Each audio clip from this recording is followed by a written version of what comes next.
Привет! Я себя сейчас специально так снимаю снизу, для того, чтобы вы увидели за моей спиной вывеску. Я сегодня нахожусь в городе Вентспилс. Это находится в Латвии.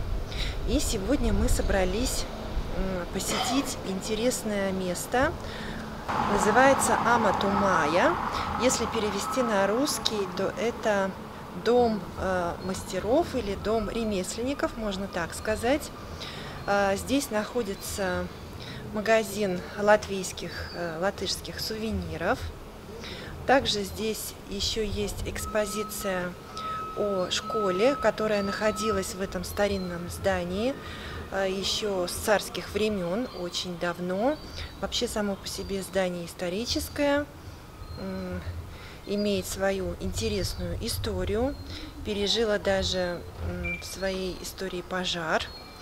А на втором этаже здесь находится очень интересная мастерская с ткацкими станками, где и по сей день мастерицы занимаются ткачеством, народным латышским ткачеством. Это истинно настоящий латышский такой промысел, ремесло. И это ремесло до сих пор живо, потому что сюда, в эту мастерскую, приходят женщины, которые увлекаются этим рукоделием. Они ткут здесь национальные латышские предметы одежды и предметы интерьера. И делают это точно так же, как делали и 100, и 200, и, возможно, и 300 лет назад. И мы сюда сегодня пришли посмотреть, как же это происходит. Я, конечно же, не могла не захватить с собой свою камеру, чтобы все вам это показать. Надеюсь, вам будет интересно. Я как смогу засниму и переведу вам на русский язык, а вы устраивайтесь поудобнее, берите свои рукоделия и вдохновляйтесь этой этнокрасотой. Магнитик.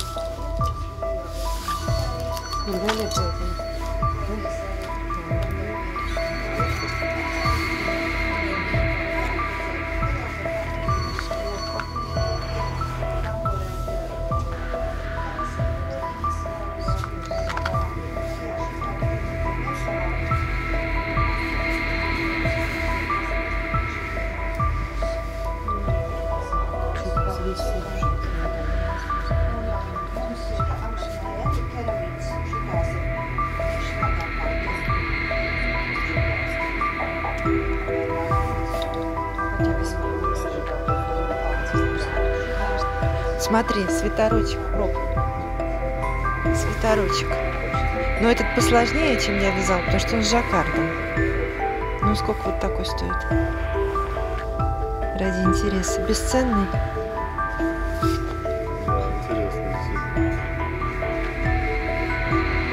Даже похоже на это.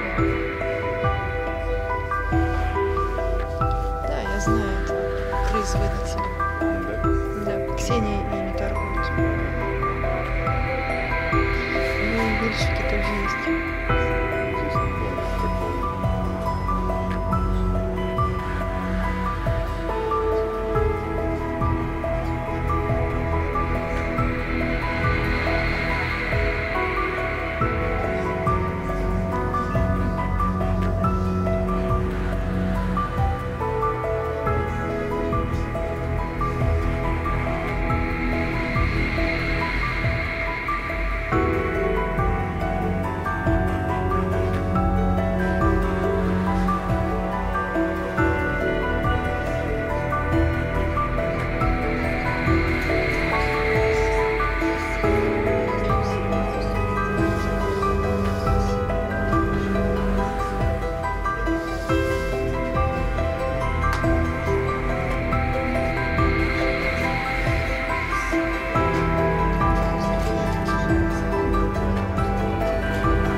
tas salnis, kas tur augšā stāv.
Ar to caurumu tas ir zvaniņš piekarams, ja? Cik viņš nāk? Ну, типа звонишь. Jā, bet ir arī skautīši zvaniņš, jā. Un skauti? 3,50. Nezinu, tik dārgas.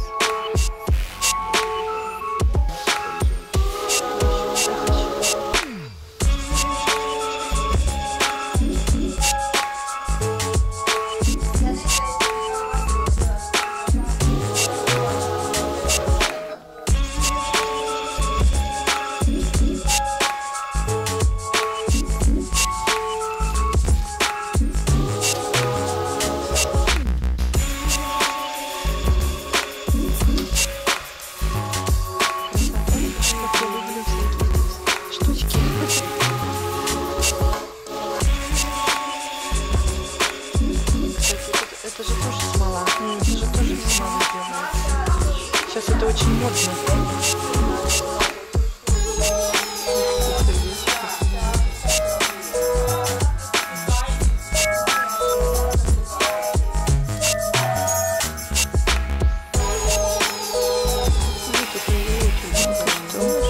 А это кот или что это?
Drīkst, visi drīkst fotografēt, filmēt, visi droši. Paldies! Šodien šeit bija nodarbības ar bērniem, tāpēc stāvelītēm ir vārdu uzrakstīt, bet jūs, ja vēlaties, droši arī varat solos apsēsties, iejusties, kā tad ir sēdēt skolēnu solā. Es domāju, es netikšu ārā pēc tam, tā kā es domāju. Es gribu jūs un Es jūs varu nobildēt visu. Tā laika skola. Jūs tikai pieskatāt nobildēt. Tā laika skola no mūsdienas skolas, ja jūs fotografējat, tad visiem kārtīgi jāsēž, rokas uz galda, muguras taisnības. Tā laika skola no mūsdienas skolas atšķiras ar stingro disciplīnu, tātad visi kārtīgi sēž, nevienam neienāk prātā, ka stundas laikā varētu nožāvāties, nošķaudīties, paprasīt iet uz toaleti. Par katru lieku kustību, sačukstēšanos bērni saņem sitienu vai pa rokām, pa muguru. Ja bērni izsauc pie tāfeles atrasināt matemātikas piemēru, viņš nevar izdomāt atbildi, viņam iesaka pa pakausi, lai sāk domāt. Bargākais sots ir tad, kad bērnam liek ar plikiem ceļiem tupēt uz zirņiem stundu līdz pat 2–3 stundām. Nekustīgi par katru kustību atkal sitiens. Aizejot mājās, bērns izstāstot to vecākiem, vecāki nevis pažēlo, vai nāk uz skolas strīdus ar skolotāju, kāds būtu mūsdienās, bet mājās arī saņem sodu par to, ka skolājs bijis nepaklausīgs. Šī stingrā disciplīna tātad visvairāk atšķiras no mūsdienas skolām. Vēl tāds atšķirības ir tas, ko bērni mācījās. Bērniem skolā bija ticības mācība, kur mācīja par reliģiju, par Dievu. Skolā jau mācīja zemkopību, lopkopību, lai bērns varētu pēc skolas prast, rūpēties par savu zemi, par saviem lopiņiem. Tas tādas tās būtiskākās atšķirības. Šī klase saglabāta no laika, kad Latvija bija Krievijas impērijas pakļautībā, tāpēc pie sienas ir Nikolais II, Krievu impērijas cārs.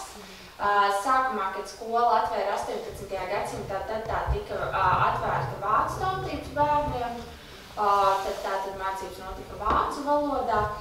Tā ēkas vēsture ir tāda, ka bija tātad skola sākotnēji bērniem no 1. līdz 6.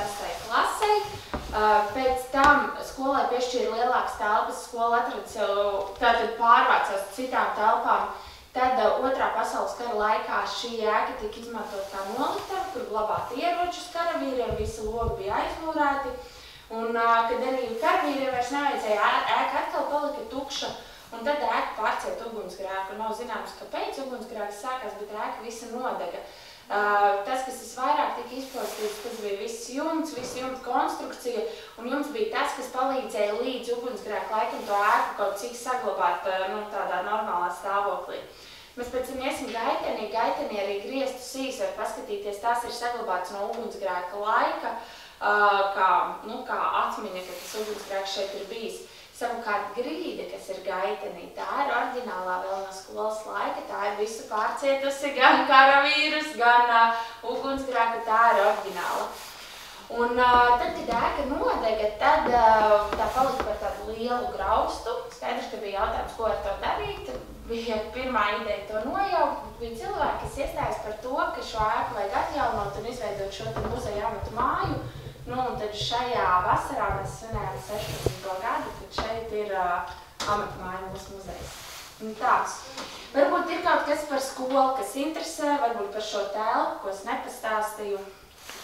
Vai tie kalkulatori galdos tiešām tika izmantot? Jā.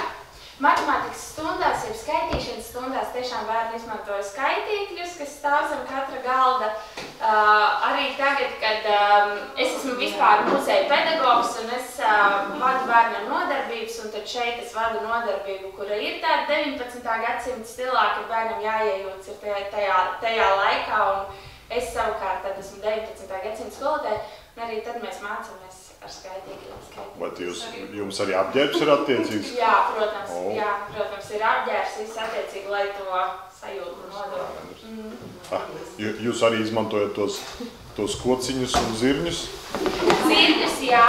Par sitiem es viņiem stāstu, bet zirņus, jā, bet redziet, bērniem jau ļoti patīk šobrīd mūsdienās, jo kurš grib izmēģināt. Bet tāpēc, jo tas ir pāris sekundes. Protams, 2–3 stundas neviens tur nav nosēdējis. Cik forši likumi nobraukt bija līdzīgākās, tagad ar tiem bērniem netiek galā.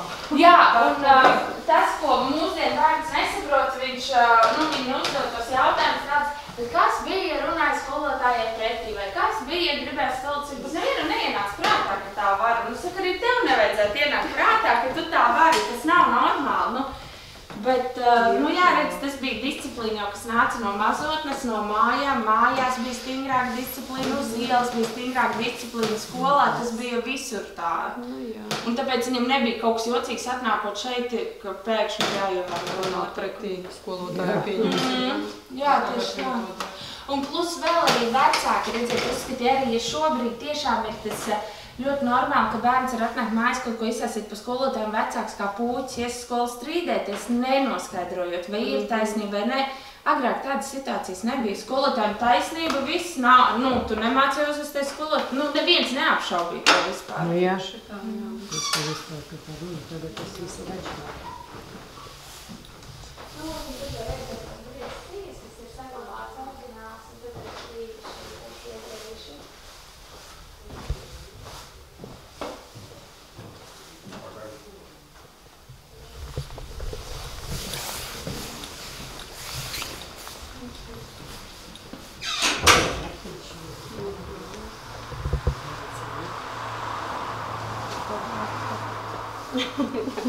Tā mums bija pilsētas svētkos Laima Zaka, kur varēja dāvanas vēl tērām.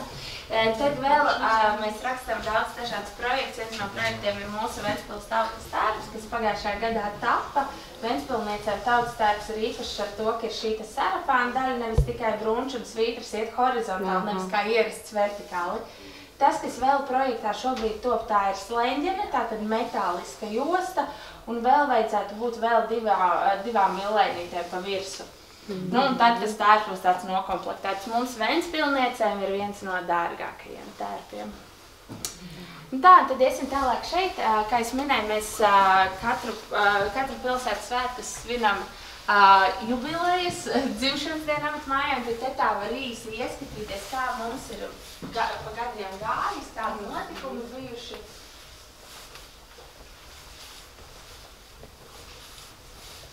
Un šķiet tas ievērības cienīgais, ka mums bija izstāde, kurā bija mamuts. Tātad īsts reāli izmērt mamuts. Wow!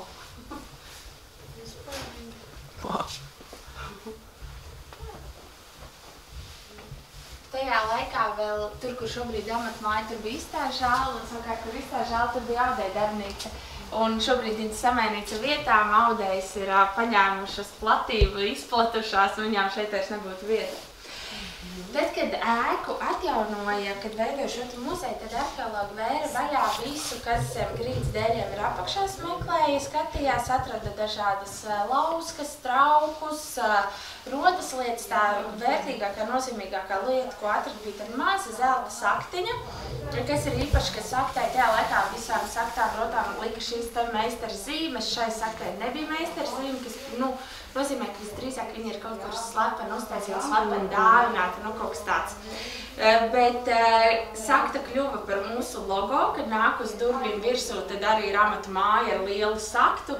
Un tad, kad šeit viesojas pirmo reizi, tad uz šīs te saktiņas mēs aicinām uzkāpt, ievēlēties vēlēšanos, bet ir jābūt ļoti uzmanīgiem. Mana vēlēšanās tur piepildījās. Tā kā esat tiešām uzmanīgi, ko jūs vēlaties. Es zinu, ko es gribu. Var apstāties tieši vidū? Jā, tieši kā virsū un ievēlas.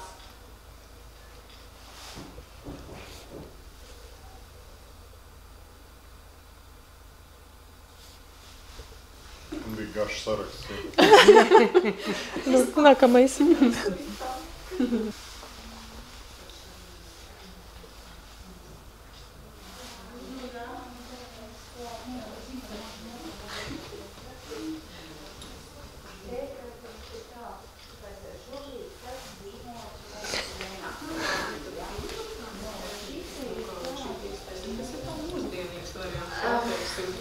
Šī ir Liepājas studijas Liepavas izstāde, rokdarbnieku kursamas galvas segas.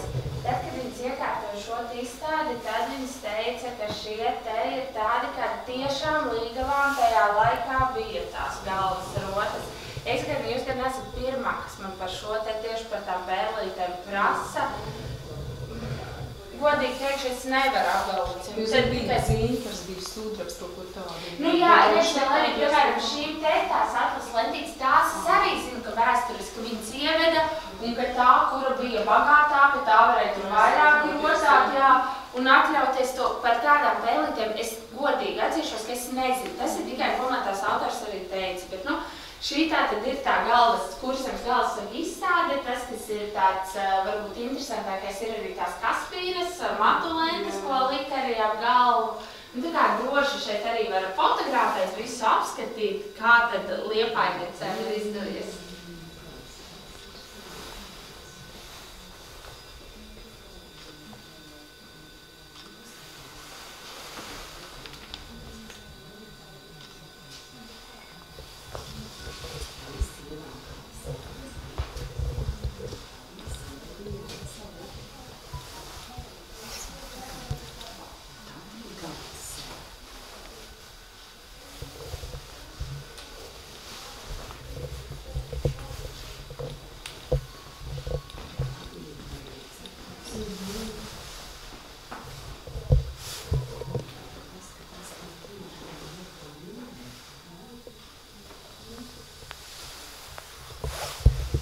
Thank you.